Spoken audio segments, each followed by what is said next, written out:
Davinci Resolve is an awesome video editor for Mac, for PC, and for Linux. So in this video, we're gonna run through a complete tutorial for beginners with everything that you need to know, all the key features, and a ton of video editing tips to get you cutting videos like a pro fast in Davinci Resolve.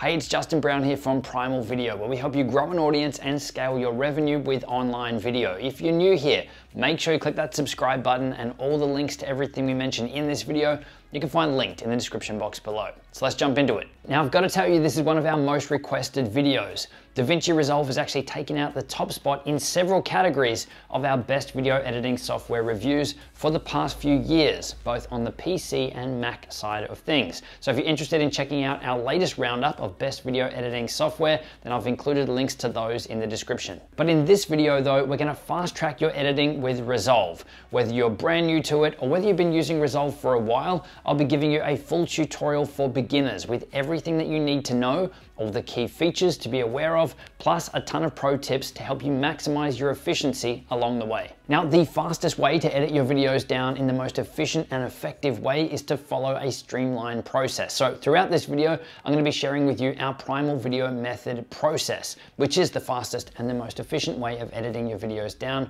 with minimal wasted time and rework. So I'm going to be taking you through these steps in this video, but at the end, I will link to where you can download your copy of the Primal Video Method to follow along while you're editing your videos, no matter which video editing software you're going to be using. Okay, this is the first thing you'll see when you open up Davinci Resolve. This is your project manager window.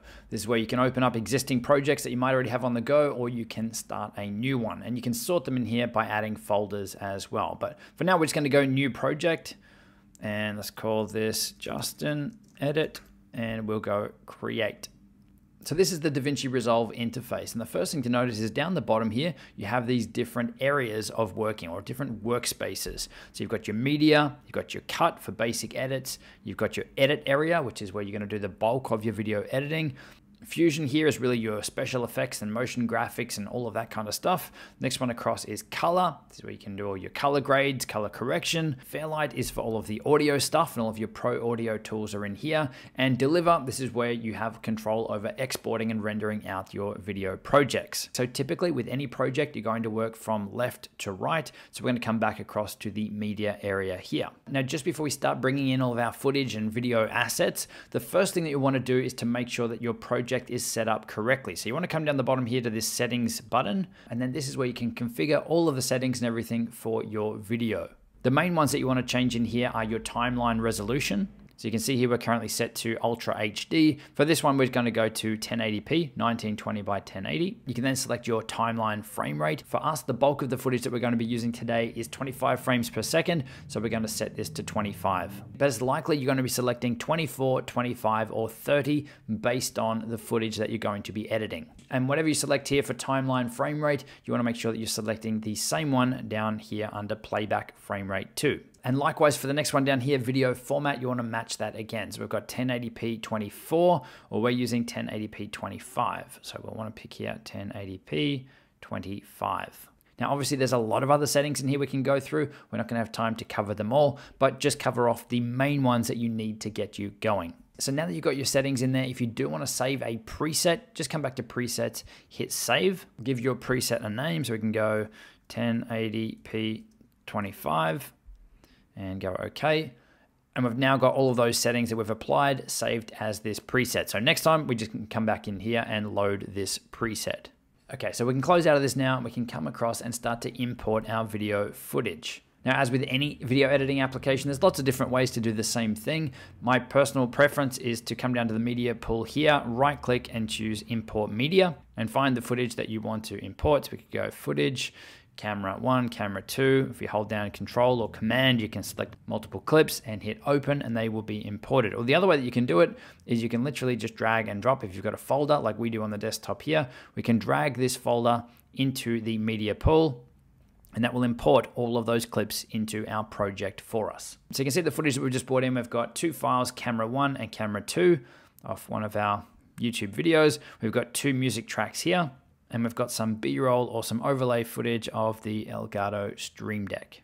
So now that we've got all of our media in, or our video assets in, the next step is to start cutting that down. There's two different ways you can do this. DaVinci Resolve does have a cut area or a cut workspace where you can start to trim down your footage with some very basic tools here. So this could be ideal if you're going to cut down a heap of different clips, but my personal preference is to just jump straight into the edit area and to start to build out the story and build out your edit all within this one workspace. So the next step here is to bring in all of our primary video footage, the actual story content or the primary content of your video. So we're going to grab camera 1. I'm just going to drag it down onto the timeline here. So this here is our timeline interface. You can see as we click and scrub across here, we're able to move through the footage back and forth.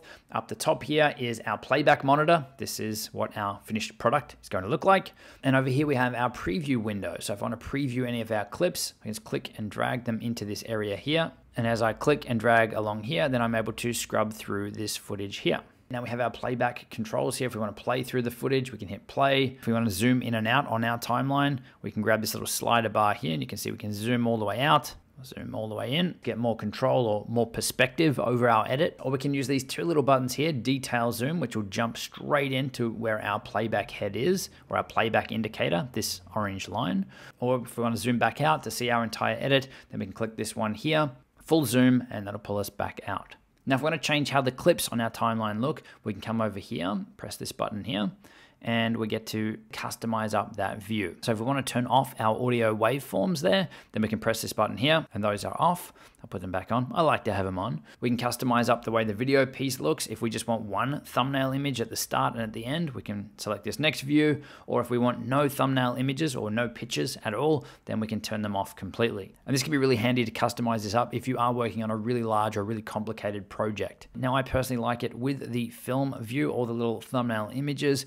And you can change the track height down the bottom here. You can see it's a little bit smaller now. We can make that bigger or smaller using the slider down the bottom. And we'll turn audio waveforms back on, and you can customize up the view for the audio waveforms here as well. Go ahead and make that a little bit bigger. So for me, I just like to have things at a size where I can easily see which clip I'm working on, and I can clearly see the audio in there as well. Now, one other thing I like to do before I get started is just to maximize the screen real estate here. So we've got a bit more room. So I have to come up here and press on this button here to hide that panel, and then grab this side here and shrink it down so that we've got a bit more real estate to play with. All right, now for the editing. We've got our base footage in here. The first step here is to start trimming this down. So I will zoom in on our timeline here using the slider. And the idea here is we're going through and we're doing a quick pass, and we're removing any of the bad takes or any of the mistakes or any footage that you 100% don't want in your finished product. There's a few different tools that you can use to do this. So we can grab our playback head here and we can scrub through, or we can just hit play. Now we can move our cursor back here to the start of the clip. You can see that the cursor actually changes. We can click and drag back this way, and our video clip is now going to start at this point. So we've removed all of that stuff at the start of our clip. Now what we have got at the start of our video here though is some blank space. So we can click on that and just press delete, and now our actual video starts at this point too. So that's one way, just using these handles here on the end to slide it in and out. Now let's say that there was a mistake in this first take here, and we actually want to start the video here. We could just grab that handle at the start of the clip and slide it back as we just did, or we can press B on the keyboard to bring up the blade tool, and we can just click on that place, and we've actually cut our clip in two different areas. So we can go through and add cuts in our timeline or in our clips just by clicking with the blade tool. So we can go through and we can select all of these areas where there is no audio. So there's no audio in this section here, and we can start to remove some of the gaps that way. So by using this blade tool, we're slicing up our footage. Then we can press A on the keyboard to come back to our arrow, or you can come up here and select the arrow. We can select this clip, and if you press delete with that clip selected, we're going to just remove that clip without closing the gap. If we undo that now and we select that clip again and press shift delete, then that's going to remove it and close the gap. So likewise with this one, we can press shift delete, and we have removed that section from our video. Now you can actually use a combination of these as well. So we could come over here to this clip, click and drag this back to remove the start of it, select that gap in the middle, press delete, and we have closed up the gap. So there's no right or wrong with this stuff. It's just knowing which tools you've got access to to be able to edit your video down fast. Now, the other tool that I love and that I use a lot is called a ripple edit or a trim top or trim tail. Now, I've just shown you how you can add a cut in our footage here. And we can then select this clip and press delete and then close up the gap. But using ripple edit left or ripple edit right, we're able to do all of that with some keyboard shortcuts with really one press. So let's say that we want to finish our clip here at this point. We want to delete this section and close up the gap and move all of this stuff back. All we need to press is Command Shift and square bracket right, or Control Shift square bracket right. And obviously if we want to go back the other way, let's say that we want to start this clip here at this point and remove all of this, then we can use Command or Control Shift and square bracket left. And we have removed all of the stuff to the left of that clip. Now, while you're going through and trimming down and editing your clips, you can also pick them up and move them around. So you can click on them, you can lift them up if you want them out of the way and you want to move some clips and things around, or you might even want to swap the order of them. So you can pick them up and swap them straight in. It's really like a big game of shapes and Tetris here, where you can pick up your clips and move them around. So we might want this one here a little bit further down. We can click on that one. Now, if we just let it go here, that's going to overwrite that footage. So the footage that was underneath it is now gone. We'll undo that. So now that you know some of the most common ways to trim your footage down, in this step, we're going to go through and remove anything that you 100% don't want in your video. Remove all of the gaps, remove all of the bad takes, but your focus here is on building out the content or building out the story of your edit. Okay, so now that you've gone through and you've done your first pass of refining this edit down, the next step is to start to add in some of your B-roll or some of your overlay footage to really help your viewers stay engaged, but also understand what it is you're talking about in your video. So if we come up the top here to some of our B-roll footage, we can just move our mouse cursor left and right on this to find where we want that clip to start, and press I on the keyboard to mark an in point. And if we scrub across here, let's say we want it right when it hits the other edge there, before it bounces back, about here, and press O on the keyboard, we've now marked an in and an out. So you can see we've selected just this section of that much bigger clip. Now, if I click and drag this down to the timeline, we've just got that section of the clip. Now you can see it's also got audio added to it. If we don't want the audio, we can either mute it by grabbing this little line and pulling it down, or we can alt-click or option-click just that audio piece to not select the video as well, and we can just press delete, and now that clip has no audio associated with it. Now, obviously, the other way that we could bring our footage in is just to bring in that entire clip into our timeline. We can, again, option-click or alt-click the sound if we don't want it on there, and we can just use our regular tools to find the start and the end point of the clips that we want to use. So say we started around there, play it through to where we want to stop it. Now you can see here that our cursor is snapping or jumping to these edits in our timelines. If you don't want that and you want more control, then just turn off this button here, the snap tool, and that's going to give you a greater amount of control. So I do find myself turning that on and off quite a bit throughout the edits, but find where we want this to finish, select our clip, and we're going to cut off the end of this using Command Shift square bracket right to remove all of that. So again, lots of different ways to essentially do the same thing when you're video editing. So we'll go back to our other clip here. Just double click on that to open in this preview monitor. And let's see what else we've got in the clip here. Another pan across. Let's start that. So we'll press I on the keyboard to mark an in point, about there. O to mark an out point. We've got this section selected. Now you can just click and drag again to bring in both the audio and the video. But if I put this back up here now, you can see what's appeared down the bottom is we can just grab the video or just the audio. So if we only want the video piece, we can click on that and drag that down and see that we don't have the audio that comes down with it. And let's put it about here.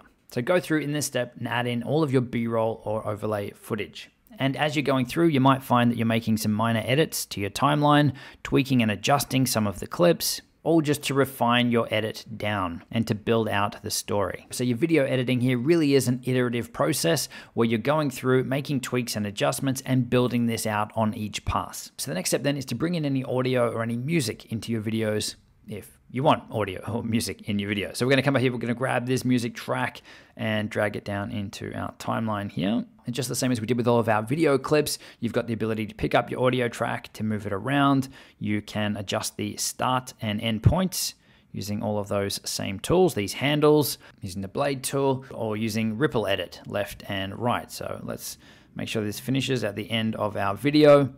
clip selected, Command Shift square bracket right, or Control Shift square bracket right, and our song is going to finish at that point. Now, if you want to add a fade in and a fade out to this music track, then you can move your mouse cursor up to this little top marker here and pull it back in. And you can see that we've got a time indicator there that's shown. So let's just say this is about 4 seconds. So what this means is that our audio is going to play through here at a normal volume level. When it hits this marker for 4 seconds, it's going to drop that down to a 0 volume level. So it's going to fade it out to nothing. Likewise, if you want one at the start, you want to fade your audio in, we can pull that little marker in for as long as you want that transition or that effect to come into play. So now that you've got your music in and you've gone through and refined your edit even further, it's now time to add any text or any titles or graphic elements into your video. So let's come back towards the start here. We'll come up the top here to Effects Library, and let's come down here to Titles. Now the titles at the top here are your basic text titles that you can add in and customize up, and your Fusion titles are a little bit more advanced. So you can see here we've got a lot of 3D ones. I'll just drag one of these out so you can see what we're talking about. And if we scrub through this, you can see we've got first line of text, spins around, second line of text, and then it slides back out. So there's a lot more advanced titles and things in here as well that you can use. I'm going to select that, go ahead and delete it. We're just going to grab basic text here, drag this out, and you can see it definitely is basic text. Now we're going to double click on this, and that's going to open up our inspector palette up the top here. This is where we can customize this up. So if we select the title here or the text here, we can type in Justin Brown. We can change our fonts. Let's go down to, or up to Oswald. Let's make it bold. We can adjust the size. We could make it all capitals if we want. We can rotate it, change the position of it. We can also add a drop shadow, stroke, background, so you can customize it up quite a bit in here. Let's just move it down to the bottom corner here somewhere. And for more finer controls, we can come back over to this position X and Y, and we can move it up and down. Let's move it over to the side a little bit. And maybe we'll change the color to be Primal Video Blue. Okay, maybe we'll make this a little bit smaller. Let's put it down in the bottom corner here. Let's move it across. Now let's turn on background so we can read it. Let's adjust the width down and the height down. Okay, something simple like that. Now this clip, just like all the other ones, we can adjust the start and the end time on it. So if you zoom in now, I'll show you what this looks like. Zoom in so you can see that as we play through here now, when we hit that title, the title appears and then it disappears at the end. And again, you can adjust the length and everything of these and pick them up and move them around just as you can with any other clip. So this step here is to go through and add in all of your titles, all of your text, whether it's for a section header, whether it's a list of text you're going to bring up on screen. These are the tools that you use to add all of your text in. Once all your text and titles are in, the next step is to add in any effects or transitions to your video. So if you've still got this panel here open on the side, they're in here as well. If not, come up to Effect Library and then down to Video Transitions. Now, video transitions is one of the easiest ways that people can make their videos look really bad by going overboard with silly looking transitions or too many transitions. So I would suggest that you're using these sparingly and using them as a storytelling element or to add a little bit of polish to your videos, but do not go overboard with transitions. So let's say that instead of just appearing, we want this title to fade in. We could come over here to a cross dissolve and click and drag it and drop it on our clips. You can see we've now got one at the start. Let's put one at the end as well. And as we play through this now, that title is fading on. Now let's say we want to adjust the speed of that fade. We can come down here and we can make it shorter. So it's a quick fade, or we want it a long, slow fade. We can stretch that out as well. So if we scrub through now, it fades on, and at the end, it fades off. Really simple. Likewise, you can apply this to any clip. Let's grab a dip to cross dissolve and put it on the start of this one here. So if we scrub through this one here now, instead of just appearing, it's now going to dip to white or flash to white. And then when it comes back from white, it's now our B-roll or our overlay footage. So this could be like a little camera flash. So let's just scrub through this. You can see what it looks like. I finished talking, and it slowly fades to white and then back. Now, obviously with this one here, we could speed this right up as well. So it is like a little camera flash. Much quicker. So there's lots of little things that you can add, just add a little bit of polish, a little bit of style to your video without just using hard jump cuts. But again, I would suggest that you're using these things sparingly. and there's lots of other ones in here as well. But the other one that we use from time to time is a wipe. And if we delete that, I'll show you the other one here. Slide, it's very similar. Scrub through this, just sliding it off the screen. Now for us, we don't normally use too many transitions in our videos, but in a case we've got a hard cut between two different clips here, maybe I've made a mistake, or it's likely I've made a mistake, we've cut it out and there is a hard cut. You could apply some sort of transition, you could leave it as just a cut, or you could zoom in on one of these two clips just to make it look a little bit different. And then this is typically what we'll do. So in this case, we'll select this second clip here. We'll come up the top here to video. Now you can either just tick the box here for dynamic zoom, and that's going to jump in or punch in a little bit on that shot. Or for me personally, I don't really use that. I'll come over here to zoom, and I will just zoom in a little bit on the shot here. And the trick to really make this work if you're doing it on a shot where there's someone on camera is to try and keep the eyes in a very similar position. So it's just a subtle zoom in or a subtle change of shot without it being too jarring. So we might move our second one down a little bit here just to try and get them a little bit closer. And down a little bit more, and maybe across a little bit. Now it doesn't need to be perfect, but it's just a little bit to break up the shot so it's not just a hard cut all the time. All right, so go through, add in all of your video transitions or video effects, and then we're going to adjust your audio levels. Now with the audio tracks down the bottom here, what we're going to look at first is our spoken audio, the actual core audio for our video. So we are going to mute the music.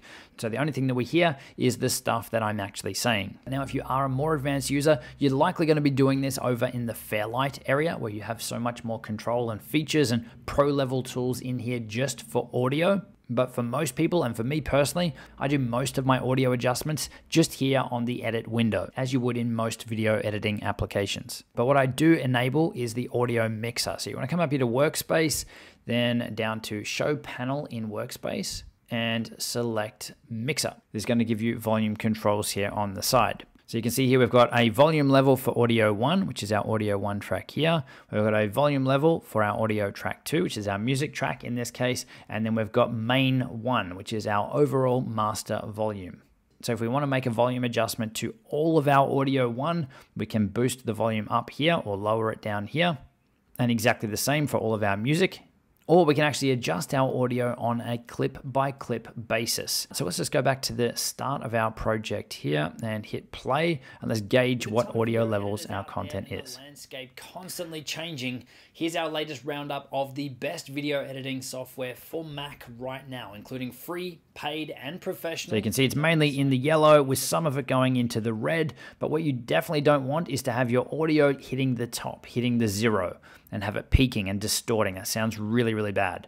So ideally you want it sort of around this level where it is in the yellow and a little bit into the red, but again, definitely not touching the top. So we might bring this down just a little bit. We'll grab this slider here and just lower it down a little.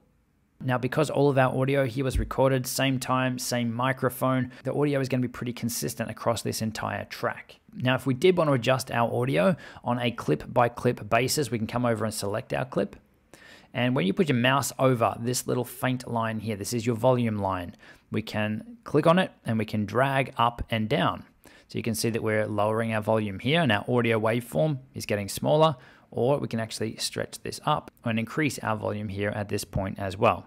So that's how you can adjust your audio on the entire clip. But what if there's one little section that we wanted to make louder or quieter and not affect the rest of the clip? If we Alt or Option click on our audio track, just so we've got just that audio clip selected and not the video piece, come up here to our blade tool or press B on the keyboard, then we could cut out that section. And then we go back to our arrow cursor, or press A on the keyboard, and you can see here that we have that little volume indicator that we can now increase or decrease just that section of the audio. So we'll undo that now and I'll show you one other way, just Command Z or Control Z till we've undone all of that. The other way you can do it is to select your clip, come up to the top here for audio. If you're not seeing that, you can double click on the clip and then you've got your audio panel which will show up on the top here. Go across to where you want to start making adjustments to your audio, and you can use the left and right arrows on the keyboard to really dial this in. And you can adjust the settings up here as well. So we're going to add what's called a keyframe. We're going to select that keyframe there. We'll come across a little bit in our timeline, just using the arrow keys, and we'll add another keyframe. Let's go across to the other end of this, add another keyframe. We'll move across a little bit further and add one more keyframe. Lots of keyframes. Now, if we click and select on that little circle, that's that keyframe we just added, and we shift click on the second one there, now we can boost or lower the volume here just for that section.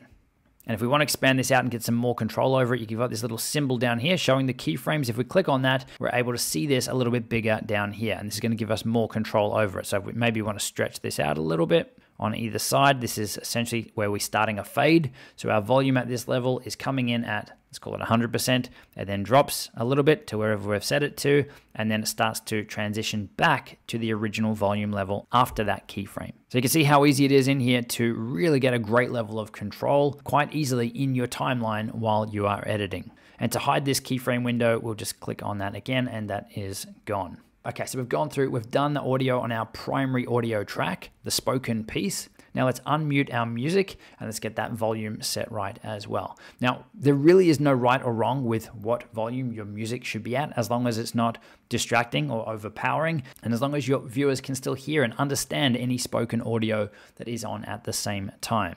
Depending on the actual audio track itself and how loud it is and how fast or slow the track is, would typically lower the audio in our YouTube videos down to around 25 to minus 30 decibels. But it really is a case of setting it, playing it, and seeing how it sounds, and then tweaking and adjusting as you need to. Again, there's no right or wrong with this stuff. So we can make that adjustment on the entire music track over here, or you can do it on the actual clip itself as well. So we'll undo that because we've done it on the entire track. So now that you've got your audio levels set, you can go and apply any audio effects or any audio transitions to your audio as well. So if you want to tweak or adjust the way that the audio sounds, you can select your music track or one of your audio clips. You can come up the top here, and you've got some basic tools in here like an equalizer. Or if you come over here to the effects library again, down to audio effects, there's a lot of different things you can apply to your audio here to really tweak and adjust it. And there's also some simple audio transitions here, like a crossfade, in case you want to fade between some of your clips. So if we want a nice soft audio fade between these two, if there's a lot of background noise in one and not in the next, you can soften it by using a crossfade. And as I said earlier, if you're on the more pro side of things or you're looking for way more features and control and stuff, you've got this Fairlight feature or area down here as well, which has all of that in there. So now that you have your audio sorted, the next step is to color grade or color correct your video footage. So for that, we're going to jump across to the color workspace down the bottom here. Now this area is one that we could dive into literally for hours to be able to totally master this. This is a beginner tutorial, so I'm going to show you some of the beginner things that you can look at to get your videos looking good, but I do want to stress that this is not an advanced tutorial by any means. And this is top level professional grade video editing software, specifically color grading software and tools in here as well. So we are definitely only covering the basics here.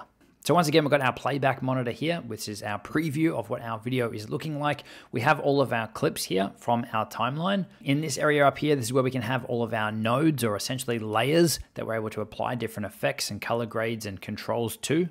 And down the bottom here are all our color adjustment tools, and we can switch between them using the buttons across the top here. And then over the side here, we've got our keyframes once again to really get granular control and to animate and tweak some of these effects that you're going to apply. Again, this is going to be a really quick overview. So the first place that you want to start in here is by enabling the scopes over here by pressing this button. This gives you a visual representation of the shot for how bright and dark everything is, but also the different color levels as well. So once I've got that on, the next place that I'll come across to is the lift to the little slider down the bottom of it. I'm dragging this to the left or to the right to really set the brightness of the dark areas in my shot. Now, as we move this slider left and right, you can see in that scopes panel on the side that is updating as well. It's giving us, again, a visual representation of what is going on in our shot. So as I make those black areas brighter, we're seeing everything move up. As I make it darker, we're seeing everything move down towards that 0 line. So a really general rule here is that you don't want to go below that bottom line and you don't want to go above that bottom line. And wherever your colors or whatever areas are hitting that top line or the bottom line, you're actually going to be losing information or having areas that are too dark or too bright in those areas. So once I've adjusted the lift or the dark areas of the shot, I'll then come across to the gain to adjust the bright areas or the whites in the shot. And again, if I grab that slider down the bottom, you see that if I pull it down, we are darkening the shot or darkening those whites. And if I pull it back the other way, we are blowing out the whites. We're going well above that line. So I'll drop it down to somewhere around there. So we've done the dark areas, we've done the bright areas. Next, we're going to look at the mid-range colors and your skin tones. And once again, we're going to grab that slider down the bottom and adjust it to where we would like it. Now to tweak and adjust the colors even more in your shots, this is where you want to start using these actual color wheels. And you can just grab this center point and move it around to add or remove a certain color. So if we want to add more warmth to our shot, more yellow, more orange, we can grab this slider and move it towards the orange section, towards the orange colors around this way. You can see that we've added more orange or more warmth to our shot in the mid-tones area. So using these little circles here and really just some minor adjustments, we can make some simple tweaks to really dial in the look and feel of our shot. Okay, so now that I've got the lift, the gamma, and the gain sorted, the next settings we're going to play with are down the bottom here, contrast and saturation as the two primary ones. So come down the bottom here to contrast, put your mouse over this section and move your pointer to the left and to the right. You're able to make further adjustments to the contrast in your shot. Then we'll jump across to the saturation, which is the amount of color. So if we again click and move this all the way down to 0, you see we've removed all the color at 0. 50 was the start point, the midpoint, but if we go beyond that, then we're boosting the colors dramatically. So for this one, I'm only going to increase it just a little bit. Let's go around 52, somewhere around there. And likewise with the hue, we can make some adjustments here as well. If we move to the left, we're adding more green. And if we move to the right, it's going to be more pink. Again, we are really only covering the basics here. But just to show you, this is what our shot looked like before, and this is what it is currently looking like. So it's a subtle difference, but definitely looks better. Now, if you want to apply all these settings to the other clips in the video, there's a couple of different ways that you can do it. The first one is to come up here, right click on this area and choose grab still. You see we've got a still added up here, and then we can apply the settings from that still to any of the other clips in our timeline here. So if we select our next clip here that we want to apply it to, we can then come up to this one and choose apply grade. And that is now applied. Now, another way that we can apply these settings or these grades to other clips is that we can select the one that we want to apply. So let's go back to our first one here. We'll come over here to this node, click on it so that it's selected, press Control C or Command C to copy that node and those effects, and come across to the clip that we want to apply it to, and then paste it with Command V or Control V, and that is pasted. So that's the primary camera footage that we've done. You can also apply all of these same things to all of your B-roll or overlay footage as well. So once you've got all of your color correction or color grading done, the next step is to export your video. For that, you want to come down to deliver, so we can deliver your video out. Now up the top corner here is where you can get everything set up for your export. So if you've got specific settings that you're looking to use, you can key all of those in here. You've got the basic settings and you've got more advanced settings down under here too. But you've also got presets up the top here for places like YouTube and Vimeo. And if you are going to use either one of those two, then these are a great place to start. So all you need to do is select on, say, YouTube, click the little arrow next to it, choose if you want to export in 720p, 1080, or 2160p, 4K. So for us, we've got a 1080p project. Let's just select 1080p. We can give our file a name, Justin Edit. We can hit browse to choose where we want this to go. Let's just put it into movies. And if you'd like, there is the option here to upload your file directly to YouTube once the export has complete. Now, personally, I don't use this. I'd rather have the file on the computer myself, preview it, make sure it's all good, and then upload it when I'm ready, than to have Davinci Resolve automatically upload it to our channel. So once you're happy with your settings, just hit add to render queue. This will pop up on the side over here, and you will need to then hit start render. And that will go through and start saving out your video. Once that's done, you'll want to play back your video, make sure it's all good. Obviously, if you've got any changes to it, then you want to come back into Resolve, make those changes and export it again. But what I would strongly recommend is that you are previewing or playing back your video on a couple of different devices. Things like your computer, your phone, your iPad if you've got one, just to see what it looks like and just to see that you're happy with the overall look and feel of your video on multiple devices, especially because that's where a lot of people are consuming your content these days. So once you're happy with that, then your video is done and it is ready for upload. So that is a complete editing walkthrough using DaVinci Resolve for beginners. Now, earlier in this video, I said I would share with you a link to where you can download our free PDF guide, The Primal Video Method, the most efficient way and effective way to edit your videos down with minimal wasted time and rework. And this will work no matter which video editing software or app you are using. So to grab your copy, there is a link on screen now. There's also below in the description, and I'll see you in the next video.